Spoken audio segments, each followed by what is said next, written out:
Es un gusto para nosotros, el equipo de la Casa Museo Quinta de Bolívar, tenerlos aquí con su complicidad y con su tiempo. Bienvenidas y bienvenidos a esta conferencia que hace parte de la conversación de apoyo que tenemos para una exposición temporal que lanzamos el pasado 14 de junio, que se llama Entremos en Materia. Mi nombre es Esteban Wilches y yo soy el investigador y el curador del museo, por lo cual, pues, para mí y para todo el equipo es un gran privilegio contar con su presencia esta tarde. Entremos en Materia es la primera exposición de un ciclo expositivo que programamos para la Casa Quinta, en la que queremos reflexionar sobre diferentes aspectos que tienen que ver con las comunidades vivas, con su memoria, con la participación de movimientos sociales y con la intención de que el museo, más allá de sus colecciones, esté llena de personas, por lo cual este es uno de los eventos que busca precisamente humanizar el museo, traerlo al presente y encontrar en estas conversaciones pues elementos que nos permitan reflexionar sobre lo que hemos sido y para dónde vamos. Fundamentalmente, Entremos en Materia es una de las muestras que busca acercarse al eje de memoria viva y saberes, en el cual encontramos que en la colección pues, que reposa en el museo podíamos hablar sobre diferentes oficios que se encuentran vigentes en la sociedad colombiana y que hacen parte del reflejo de la cultura material que involucra actividades muy cotidianas como hacerse una arepa, prender una vela o quizás de pronto finalmente como cerrar un candado con una llave.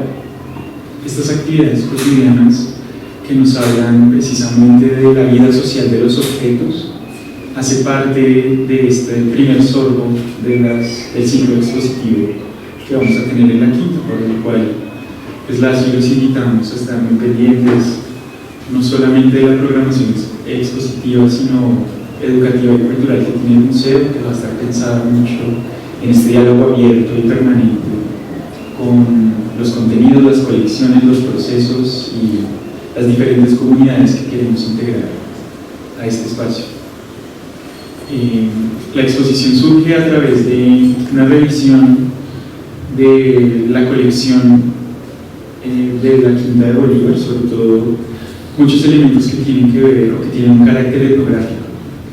Y Entremos en Materia está dividida en 3 capítulos. Un capítulo en el que se hace referencia a la colección de vidrios y de cristales que tiene la Quinta. Y dentro de ese escenario reflexionamos sobre un momento de transición en el oficio de los vidrieros, en el que el gremio, el artesano y un poco como que esta manera de vivir de lo que uno hace con las manos empieza a configurarse en Colombia. Hay un segundo capítulo que tiene como protagonista los procesos cerámicos y la tierra cocida, y cómo a través del fuego la producción de cultura material basada en ornamentos que son para la cocina, platos, vajillas, porcelanas y también otros recipientes para almacenar alimentos que tuvieron lugar en la Quinta hace aproximadamente 200 años, nos remiten a la vida cotidiana a través de esta materia. Y por último, también pues, quisimos entrar en materia en el hierro, porque veíamos que había un diálogo interesante entre tecnologías blandas y tecnologías duras, que marcan mucho la utilidad práctica de la mayoría de la fabricación de los objetos. Por lo cual en la colección vimos que los objetos realizados en hierro tenían mucho que ver con propósitos nobles para la historia, es decir, desde una herradura para un caballo que probablemente usó el Libertador o alguno de sus ayudantes, hasta el candelabro más ornamentado que servía y acompañaba en las noches las lecturas que hacía Manuelita o que hacía Simón Bolívar en la casa. Reflexionamos sobre los procesos y los usos sociales de producción de estos objetos a través de la exposición, razón por la cual queremos, pues, después de esta conversación que vamos a tener, pues invitarles a que pasen por la exposición temporal que tiene inicio en la entrada de la casa. Ahí van a encontrar una guía de navegación de la exposición, porque se divide en diferentes escenarios, y que puedan contrastar después de esta conversación un poco qué queríamos poner en juego alrededor de la exposición llamada Entremos en Materia. Yo voy a hacer un repaso general de los objetos que están allí en la exposición, y la idea es que luego, en compañía de Elsa Garzón, que es investigadora e historiadora de señal memoria, nos va a compartir un poco cuál fue el devenir histórico de esos oficios. El objetivo principal de Entremos en Materia era que pudiésemos reflexionar sobre un momento de transición o de transformación que están sufriendo los oficios en el siglo XIX a raíz de los procesos de independencia.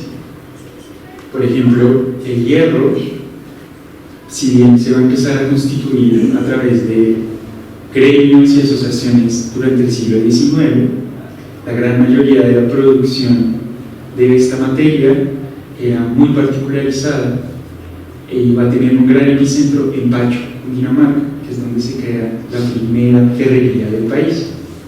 Actualmente se encuentran sus ruinas y que pueden visitarse, las ruinas del gran horno que precisamente en el cual se trabajaba esta materia. Y la idea es que podamos encontrar en cada una de las tres materias que son transformadas por el fuego. El hierro, el barro cocido y el vidrio necesitan del calor para poder existir, como los gremios utilizaban diferentes estrategias para extraerlos. Si bien el hierro se producía localmente durante la colonia, no era uno de los principales metales de extracción que tenía el régimen colonial. Del vidrio ni siquiera hablemos. Hay más o menos registros del siglo XVI, es decir, de 1500 a 1600, de botellas, pequeños recipientes donde se guardaban medicinas u otros elementos de cuidado personal. Sin embargo, la producción de vidrio propiamente colombiano se va a empezar a consolidar desde finales del siglo XIX, por lo cual, pese a que había un trabajo arqueológico muy interesante alrededor de la historia del vidrio en Colombia, podemos propiamente decir que todo el material de vidrio que van a encontrar en la exposición ha sido importado. Era muy poco común encontrar un vaso o una copa de vidrio en la mesa republicana o colonial. De hecho, pues, en las grandes fiestas que se organizaron de 1820 a 1830, que fue la década en la que Bolívar vivió en esta casa, pues los vasos eran rellenados una y otra vez y eran compartidos, precisamente porque la ostentación de este tipo de materias no era muy común durante esos años, razón por la cual podemos decir o podemos llegar a afirmar que estos objetos tuvieron que pasar por el Magdalena, por las trochas y por el lomo de mula para poder llegar aquí.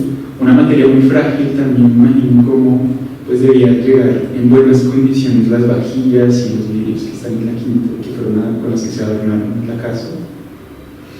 Y por último, las cerámicas, que sí es pues uno de los oficios más antiguos de la humanidad y que tiene una producción propia, indígena en nuestro país desde hace un gran tiempo.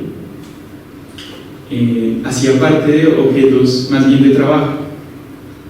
En la sala que ustedes van a visitar ahorita, en la que está ubicada la cocina y la despensa, estas cerámicas tenían la función social precisamente de ser herramientas de trabajo, por lo cual, pues, recipientes en los que se llenaba el agua, se almacenaba el maíz o se asaba una arepa, fundamentalmente estaban hechas de esta materia.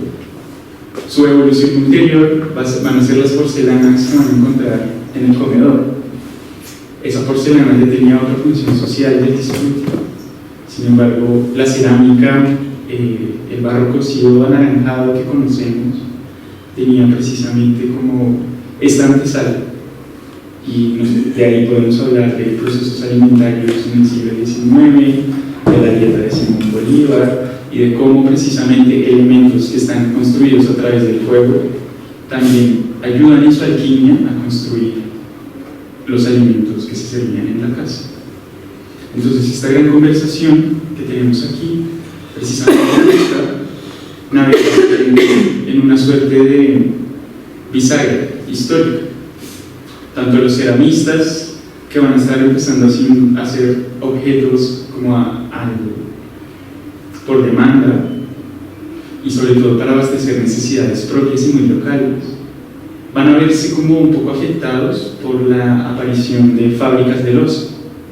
La antigua fábrica de loza de Bogotá va a marcar ese tránsito o esa transición entre el oficio que es heredado y aprendido por un maestro en un taller a cuando el artesano se convierte en obrero, por ejemplo. Entonces, en este caso, en el caso de la cerámica, vemos, y la exposición busca navegar en ese tránsito, y cómo pueden convivir dos tipos de cerámicas, una industriosa y otra heredada, en la colección de la Casa Quintana. Lo mismo sucede con el vidrio.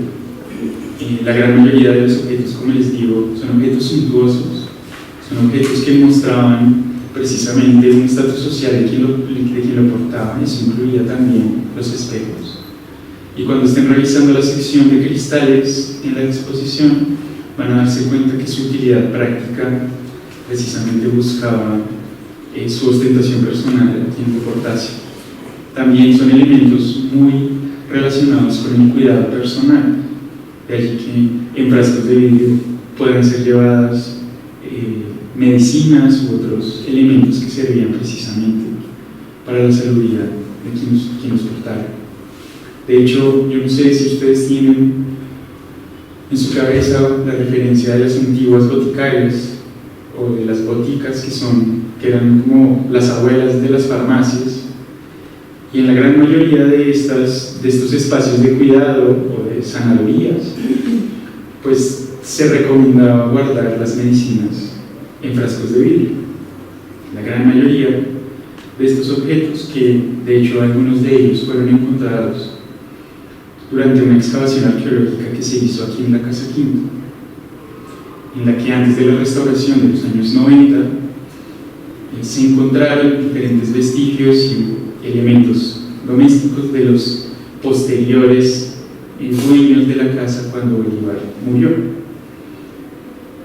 La casa tuvo diferentes usos sociales después del paso del Libertador por estos pasillos, y esa memoria material se encontró en los años 90, en donde precisamente se encontraron otros elementos de vidrio que presumimos no necesariamente fueron fabricados en el país. El tránsito en el caso del vidrio es un tránsito que nos habla de las primeras fábricas vidrieras que tienen que ver con el apoyo que se hace a la fábrica Bavaria para producir botellas de cerveza. La más famosa fábrica de vidrios que existió en ese momento fue la fábrica de Fenicia, que de hecho pues queda en el barrio, que también pueden visitar cuando estén bajando allí y se vayan a tomar un tinto cuando salgan de acá. Van a poder precisamente encontrar esos vestigios. Y por último, la transición del hierro. Es una transición en la que, si bien empieza a formalizarse el oficio durante el siglo XVIII y XIX, lo que van a empezar a hacer con los herreros es ofrecer sus servicios como reparadores.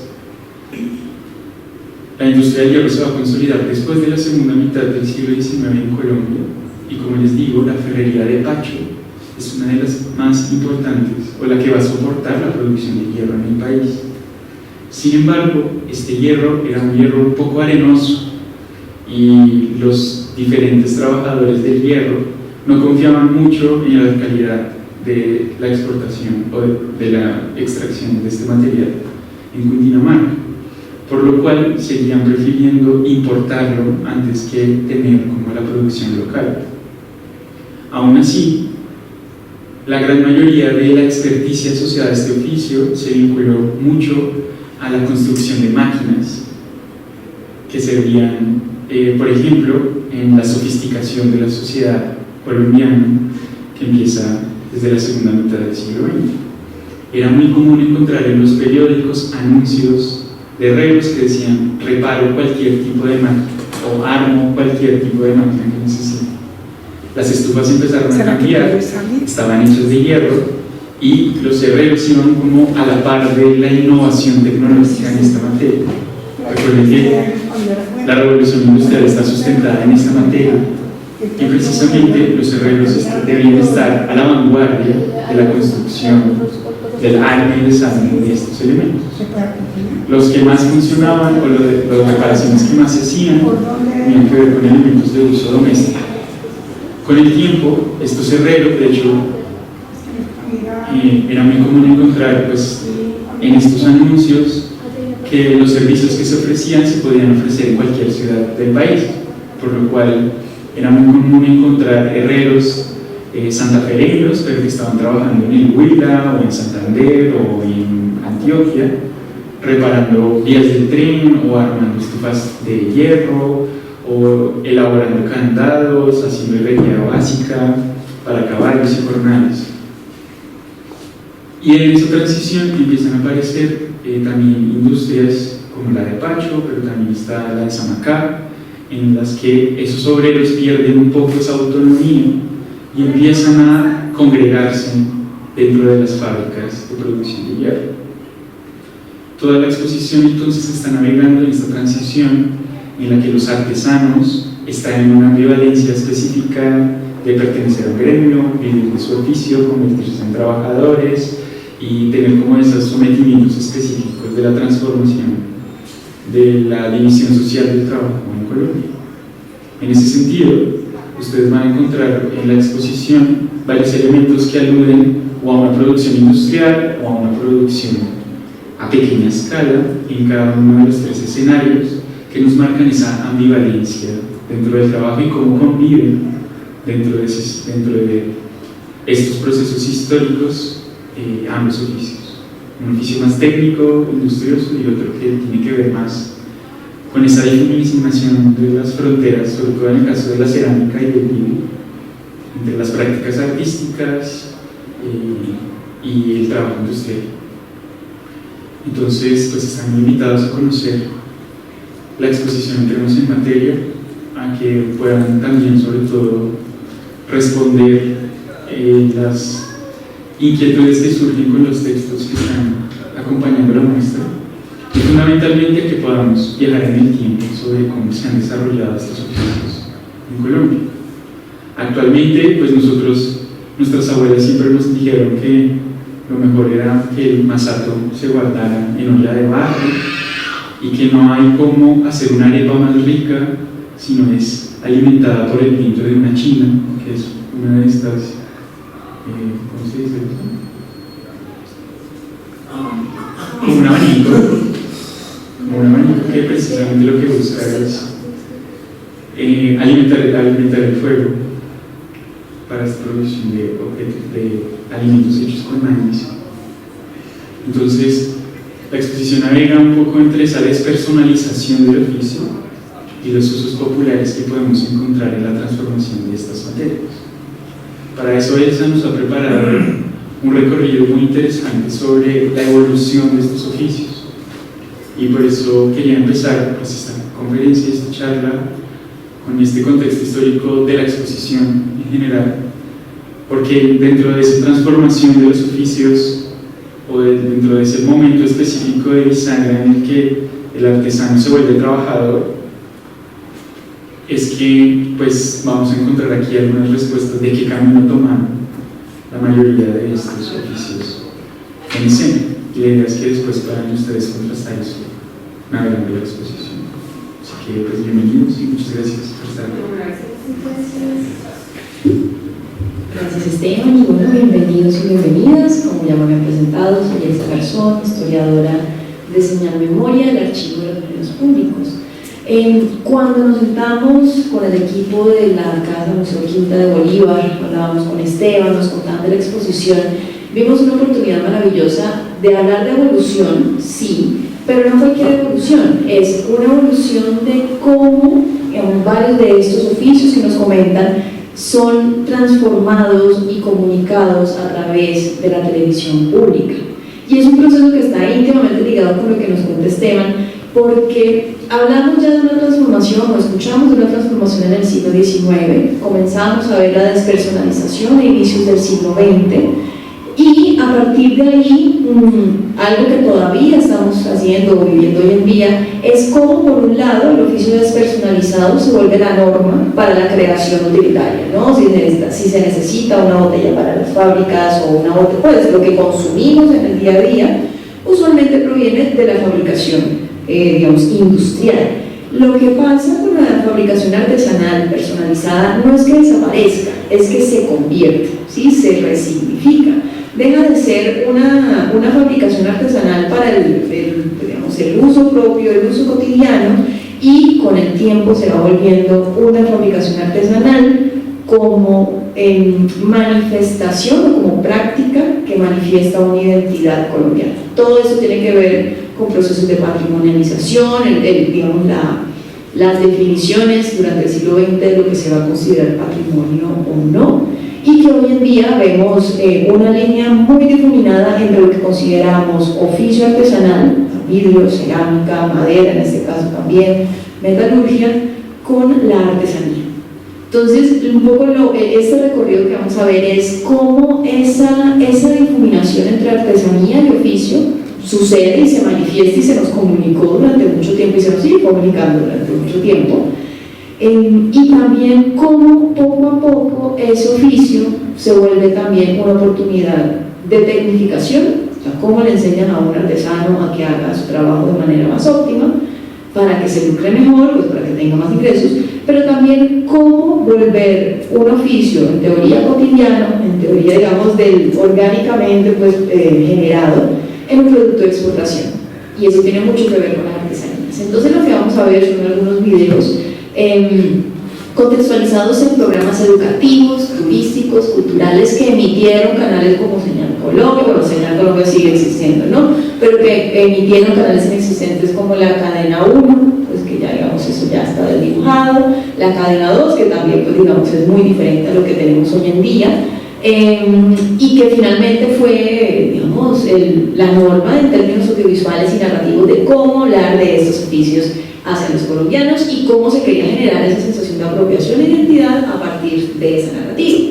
Entonces yo creo que comencemos, ¿no? Sí, Esteban nos comentaba que entre uno de los oficios que se incluyeron en esta exposición es el vidrio. Digamos, uno de nuestros programas conservados en Archivo Señal Memoria, llamado Buenos Oficios, Historias de Hombres de Fuego del 2001, nos muestra justamente qué es el estado, digamos, del vidrio artesanal con un giro. Entonces, si quieren, veámoslo y ya comentamos un poco qué viene.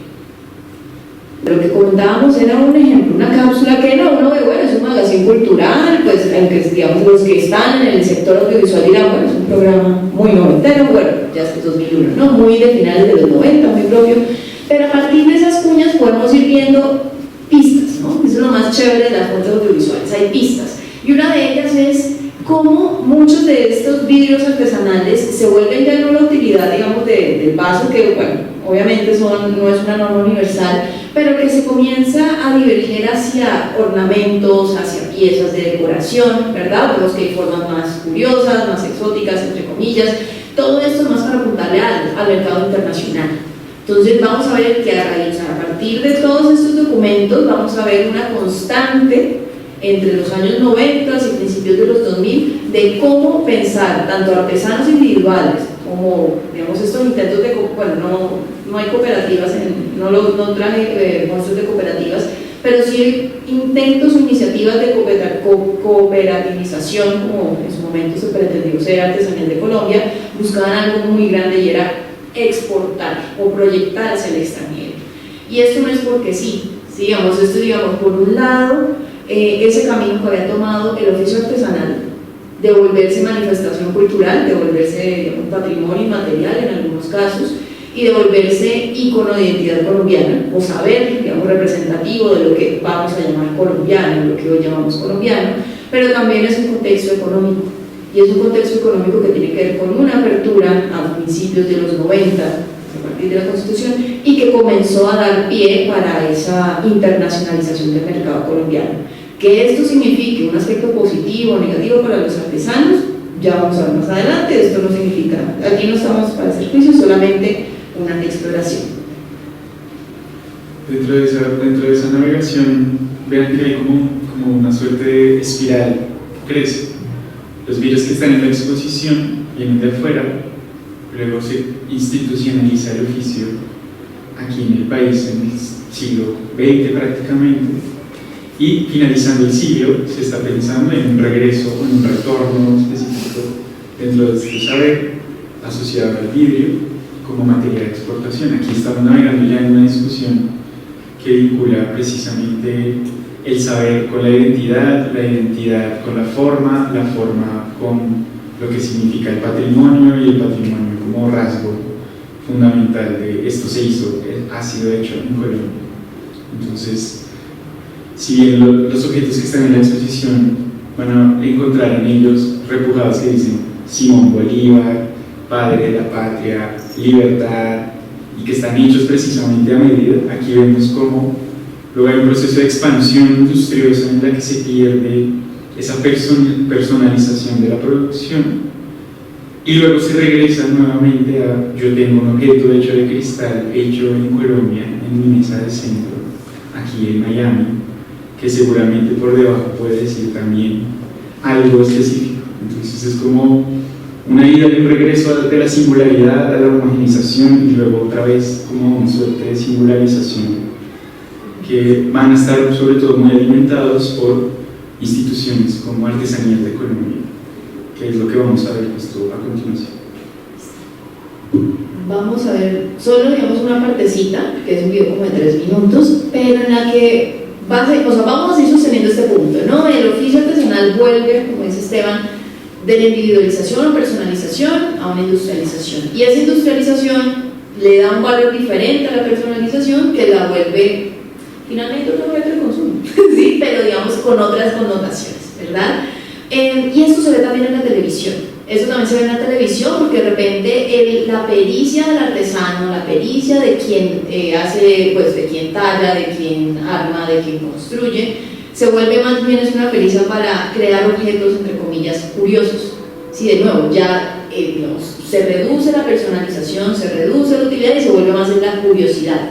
Entonces vamos a ver un poco para ilustrar, en este caso con talla de tagua, no sé si reconocen a la tagua, el llamado marfil natural. Está un poco fuera, digamos, de las 3 técnicas que digamos, de la exposición, pero es un gran ejemplo de cómo el oficio se vuelve curiosidad.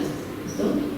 Entonces, yo había dicho talla en tagua, pero ¿cómo son las cosas? Dijeron, como aquí hay cerámica, se metió más bien ese video de Carmen de Viboral. No, mentira, aprovechemos estos felices errores. ¿Qué igual vemos acá? ¿Verdad? Vemos cómo la práctica de nuevo ya se vuelve un producto de patrimonio. Quien dice, uy, claro, yo voy, me compro mi losa de Carmen de Viboral, y esta losa además que tiene todo un saber que gracias a muchos de estos programas se les da un lugar no lo suficiente para considerarse arte, que eso es un debate que se tendrá en otro momento, pero que se le da un lugar, por lo menos, y es algo que va alimentando esa justificación de por qué debemos exportar o por qué debemos crear una marca Colombia a partir de estos oficios, ¿verdad? Similar pasa con el otro video de la tagua. Lo que vamos a ver es cómo esa talla de la tagua se vuelve en pantalla una conversación de cómo el artesano es capaz de crear un ajedrez del tamaño del dedo, y pasa es de la ¿sí? Se vuelve una curiosidad de, bueno, qué tan fina es la capacidad de este artesano, y cómo a raíz de la curiosidad de estos objetos, incluyendo la cerámica de Carmen de Viboral, perdón, la vajilla de Carmen de Viboral, se vuelven productos para exportación. Entonces, de nuevo, esto es, digamos, una nueva destinación para cómo pensarnos estos oficios. Yo no sé si ustedes se enteraron que la cerámica de Carmen de Viboral ingresó a la lista de patrimonio inmaterial el año pasado por el Ministerio de Cultura. Estos procesos de patrimonialización tenemos que también revisarlos de una manera crítica, sobre todo porque navegamos dentro de una delgada línea entre la exotización y la conmemoración de la práctica. Y en ese sentido, pues dentro de esas grandes declaraciones que buscan proteger los saberes, en este caso inmateriales, que tienen efectos en el mundo material, ha provocado que ahora, pues, en cada puente, Carmen de Doral se llene y se recontrallene buscando comprar la cerámica, pero no necesariamente buscando comprender el saber asociado a la fabricación de este tipo de objetos. De hecho, pues Ráquira también es uno de esos grandes lugares en los que solo queremos ir a comprar, pero de repente no necesariamente comprender qué está detrás dentro de estos saberes. Y eso me va a pasar y va a seguir pasando, ¿sí? O sea, un poco la artesanía se vuelve producto industrial. Entonces, digamos, se compra el producto y uno piensa en la vajilla de Carmen, y eso tiene también que ver con esta estandarización, ¿no? de la práctica para ser reconocida como, y siempre uno se imagina de pronto las pintas amarillas con el azul cobalto que comentaba el entrevistado, ¿sí? Entonces siempre va a haber un conflicto, ¿no? Esto no es algo, pues es un conflicto netamente entre cómo en muchos de estos programas se quiere rescatar, digamos, ese significado, esos saberes detrás de la práctica, pero cómo en la práctica, digamos, realmente este tipo de exposición lo que ayudó fue alimentar ese discurso de, digamos, productos para exportación o productos para la venta finalmente, que ojo, igual estamos hablando de una actividad económica, son personas artesanas o personas productoras, esto no es necesariamente negativo, pero sí tiene sus aristas problemáticas que vamos a ver en el último video. Entonces, eso por ese lado, o sea, eso que les estamos aquí contando va paralelo a otro tipo de discurso, y es cómo sanitizar o estandarizar las artesanías. ¿Sí? Entonces aparecen, digamos, estas iniciativas, muchas veces institucionales, gubernamentales, de cómo tomar, entre comillas, y vamos a escucharlo, estoy parafraseando, lo mejor de cada saber para refinarlo, perfeccionarlo y venderlo. Esto, por supuesto, se nos escapa del rango, ¿no? Aquí no venimos a juzgar, pero sí va a suponer, a partir de los años 90, un problema entre los gremios de artesanos y entre, digamos, esta esfera más comercializadora. Y es iniciativas como Artesanías de Colombia que va a entrar, que va a generar un impulso digamos, al reconocimiento de las prácticas de oficios artesanales, pero que también genera algunos, digamos, conflictos diarios con los grupos productores, que hoy en día siguen vigentes, ¿no? Digamos, desde la cadena de producción, la cadena de remuneración, y bueno, ya debates más éticos sobre dónde va la línea entre inspiración y pues apropiación, ¿no? Que esto, digamos, es un tema global prácticamente. Entonces vamos a ver el video número 4, una inocente, de nuevo, todo muy desde el magazine cultural de Clavisión, muy cultural, institucional, todo. Un magazine del 98 donde nos comienzan a explicar o nos introducen a este Artesanías de Colombia. Pero la invitación no es a quedarnos como en el programa cultural, sino cómo hablan o cómo comienzan a referirse a esas artesanías, ¿no? Entonces, ¿lo vieron? Entonces, 8 años de Artesanías de Colombia, digamos, y esta es un poco como la lógica detrás. Y de nuevo, ahí siempre hay un doble filo, como con estas iniciativas de estandarizar o de recoger o de compilar, digamos, saberes tácitos o saberes orales. Y pasa en todo, es decir, desde los primeros intentos con comisiones como la Comisión Coreográfica, todas esas categorizaciones o no perfilamientos, estas tipificaciones sobre nuestro territorio, sobre las personas que lo habitamos o sobre los saberes que se tienen, traen usualmente una sanitización, le llamo así, de muchas de las prácticas usualmente. Sucede también, digamos, con lo que llamamos folclore, en la música, en la danza, como digamos, no sé, danzas que son más orgánicas, a partir también del siglo XX, gracias a la concepción de folclore, se comienzan a estandarizar en coreografías. Y algo similar sucede también con estas prácticas artesanales. Entonces, obviamente, va a seguir existiendo la artesanía por la artesanía o el oficio por el oficio, no necesita más razón para hacerlo, pero el impulso que sobre todo desde el Estado va a surgir es en pos de perfeccionar, lo dice el video, no lo digo yo. Entonces va a ser en pos de perfeccionar esa técnica, ya bajo unos parámetros de producción.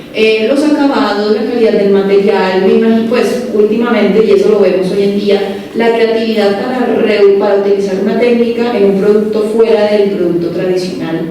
Y eso de nuevo, es solamente una forma en cómo se ha transformado el oficio. Sí, esto ha traído unas ventajas, de nuevo, igual abre, sí es verdad que ha abierto puertas a, digamos, tanto a gremios como a ciudades, como a algunas familias, pero también tiene esos conflictos como los que les comentaba anteriormente. Todo esto para decir que en los 90, digamos, esta concepción que para nosotros puede ser más obvia sobre el oficio artesanal y esta marca Colombia, como estandartes de lo que llamamos marca Colombia, es realmente algo que comienza a coserse en los 90, gracias en parte a la intención de apertura económica. Yo no sé si alguno de ustedes tiene alguna pregunta, una intervención, si quieran también decir algo respecto a lo que venimos conversando en este punto. Yo quiero aportar algo que decías con Artesanías de Colombia. Justamente esta es como esa línea de la que hablas. Artesanías de Colombia, cuando empezaron todos estos grupos de cooperativas, empezó como a trabajar con los indígenas, NASA por ejemplo, y lo que ellos hacían era el comité de diseño, pero esos comités de diseño lo que hacían con los indígenas era como tratar de innovar con lo que tenemos ahora y dejar de lado toda la tradición que ellos tenían. Entonces justamente eso alimenta lo que tú dices de esa pequeña brecha entre lo tradicional y lo nuevo y cómo se borra también toda la idiosincrasia del pueblo. Es que el tema es interesante, ¿no? La de la darse cuenta. Sí, no, yo estoy de acuerdo. Y a veces, o sea, y sucede algo que por eso tiré un poco la indirecta, que yo sé que vi que sonreíste cuando la tiré. La indirecta sobre por qué la artesanía no es arte, o no se considera arte en ciertos círculos, y es un poco eso. Sí, o sea, digamos, está ligada al orgánico dentro de las comunidades, es decir, sin esa pretensión es muy difícil que se considere dentro, pero cuando se reapropia, digamos, la técnica en pos de la innovación es cuando entra, digamos, a las grandes ligas. Y eso pues desde es una crítica que desde siempre he tenido estudiando historia del arte, pero digamos habla mucho justamente de qué es lo que se busca usualmente en la recopilación de estas prácticas, ¿sí? Y es, en este caso, cuando es muy hacia lo comercial, pues es aprovechar qué se puede perfeccionar para marketear y el resto pues digamos sigue estando como en esa obscura categoría, algunos positiva, para otros es segunda. Bueno, hay gente que la trata como segunda categoría de artesanía o de oficio, lo cual no es así, por supuesto. La jerarquía de las artes es algo que ya está superado desde hace por lo menos 50 años, pero no a veces siente esas, digamos, jerarquías implícitas, sobre todo al momento de poner precios en el mercado, ¿sí? Sobre todo, digamos, en digamos, el problema que es el comprar directamente al artesano, que no entiende, o bueno, según estas cosas, no entiende que el valor de lo que hace lo vende a 100.000 pesos y pues la comercializadora lo vende 5 veces ese precio. Sí, entonces eso, digamos, tiene que ver mucho como con esa jerarquía invisible a veces entre quién hace el oficio, ¿no? Eso muchas veces tiene un denotado, claro, tiene un significado, desafortunadamente. Los comités siguen vigentes. No sé si tú estás Sí, muy involucrada en artesanía. Sí, estuve con ellos en un proceso anterior, hace unos años. Y digamos que ahorita ahorita ha cambiado un poco esa visión, ¿no? De que el diseñador entre directamente a modificar las piezas. Pues, bueno, nosotros somos artesanos, y digamos que desde el oficio uno tiene una perspectiva muy diferente de lo que las personas en general, estudiosos, historiadores, tienen a ser los artesanos, ¿sí? Y justamente lo que les comentaba de los inicios de esos comités, la visión de Artesanías de Colombia era: tú como diseñador entrabas a proponer el diseño que tú querías hacer los indígenas, pues tomando como la artesanía indígena, y ellos la elaboraban. Digamos que ahorita se dieron cuenta que pues eso fue un problema, ¿sí? Porque pues trataron de contemporaneizar la artesanía, y realmente se pueden tomar elementos pero no ser tan invasivos, ¿sí? con los orígenes de cada cultura. Y lo otro que pasa es que, bueno, ya ahorita uno entra como un proceso y ellos te van guiando, más no es como netamente el diseñador de Artesanías de Colombia que entra a producir, entra a darte una cosa que tú tienes que hacer, ¿sí me hago entender? O sea, es como un aliado, más no es como al inicio que tenía que hacer. Sí, poner las condiciones. Exacto. Más, aún así, digamos que uno toma, o sea, respeto mucho como todos los procesos, pero digamos que si entre el gremio artesanal hay algunos artesanos que sí están de acuerdo con Artesanías de Colombia, pero hay otros, por ejemplo, que no están de acuerdo con los procesos que llevan, justamente por lo que se hablaba de él, listo, Artesanías de Colombia le paga tanto a los productores, pero cuánto no lo venden en sus tiendas, ¿sí? Y justamente lo que hablaban ustedes de cómo la gente va y se compra una cerámica en Ráquira y no ve todo el contexto, también creo que eso es trabajo de nosotros los artesanos, ¿sabes? Porque es que el oficio, o sea, la artesanía en general, o los oficios en general, nos enseñan. En la escuela ya nos enseñan, en la universidad nos enseñan menos que tú estudies antropología o no sé, ¿sí? Entonces es más trabajo de nosotros los que estamos como en ese ámbito de dar esa perspectiva a nuestros clientes. Pero justamente, pues se los digo porque yo estoy en el ámbito artesanal, no todos tienen esta conciencia. Muchos artesanos, justamente como ustedes dicen, ya se volvió industrializado, entonces es a escalas grandísimas. Yo, por ejemplo, sí trabajo muy a lo personalizado. Ahora digo que no está mal, ¿no? O sea, no está mal que se vuelva industrial porque pues nosotros también necesitamos comer, ¿sí? Y hacer, exacto. Pero también creo que, o sea, recaigo en que nosotros como artesanos y como hacedores somos los que tenemos que tener como la palabra en cambiar esa perspectiva y ese panorama que nuestros consumidores tienen, ¿sí? No solo ven a comprar la cerámica porque es linda y sale en Señal Colombia o sale en Artesanías de Colombia, sino que ven por toda la historia que tiene en nuestro país, ¿sí? Incluso vean ustedes cómo el efecto de esta trama audiovisual lo que crea es esa cosmetización un poco del acero, ¿no? Total, sí. Entonces, eso da para otro tinto larguísimo, pero pensar en cómo los productos audiovisuales influyen en esas ventas particulares, como de esto es Colombia porque estos son nuestros artesanos, sabemos esa palabra, nuestro, es una locura.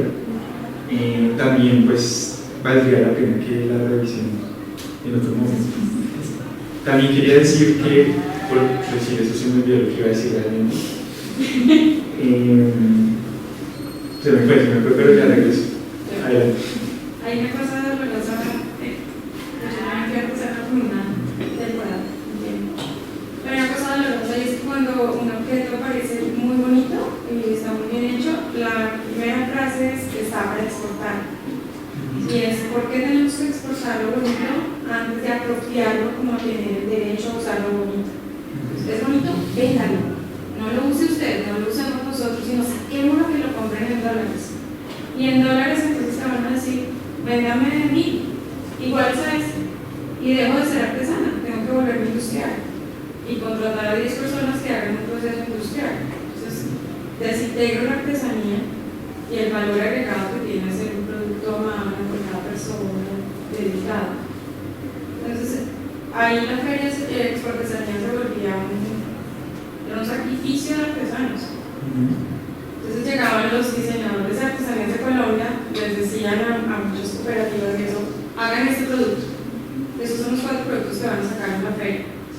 Y muchos hacían caso, llegaban y no los vendían. Entonces era la quiebra de la cooperativa por hacerle caso a un diseñador bastante primíparo, que no tenía experiencia y que estaba pegado de lo que estaba en furor en el mundo. Entonces la colección de otoño dijo que los colores iban a ser estos. Toda Artesanía de Colombia se llenaba de esos colores y llegaban y no los vendían. Es doloroso ver cómo la influencia del Estado, del gobierno, afecta por mejorar.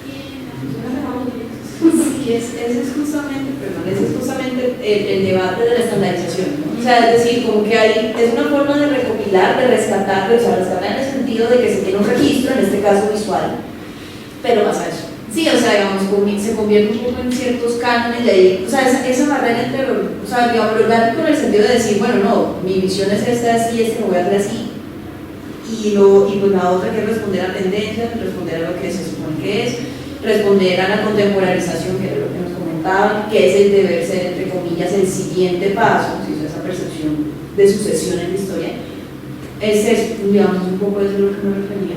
Sí. Yo me acordé. Lo que iba a decir era que yo estoy involucrado tangencialmente con artesanías el año pasado y veía cómo precisamente ahora es como el artista chapinero que empieza a apropiarse del manto guani o del tejido, digamos, determinado, en el que no se producen ahora piezas como 150 de estas, sino solo una, y dentro de la ficha ponen primero el nombre del artista, por supuesto, y después en colaboración con la comunidad, coreguajes, no sé qué, no sé falta. Y esa suerte de colaboración a mí me parece como una falacia importante, en realidad, porque lo que hace es, no hace bien ninguna de las dos cosas, y lo que hace es precisamente estar en detrimento de esos saberes, porque los manosea constantemente. Así que, bueno, pues no, yo quería decir eso. Están muy invitadas, invitados a recorrer la exposición. Recuerden que pues, estos objetos fundamentalmente son objetos etnográficos del siglo XIX, en el cual muchos fueron hechos y pensados solo para la utilización de una persona, en su mayoría. Otros son objetos netamente utilitarios para responder a las necesidades de cuidado, por ejemplo, del momento. Y otros fueron exclusivamente pedidos para la comodidad específica de las personas que habitaban la casa en su momento. Esperamos que esta conversación pues, haya sido necesaria para quienes están ustedes acá, que la exposición también les pueda permitir realizar conexiones entre las piezas y entre los tiempos de los que hemos venido hablando. Y pues no olviden estar muy pendientes de la programación cultural de la Casa Museo. Estaremos, pues por supuesto, muy activos con exposiciones y diferentes eventos. Así que pues muchas gracias por estar aquí, por su tiempo, y seguramente nos vemos pronto en el mundo.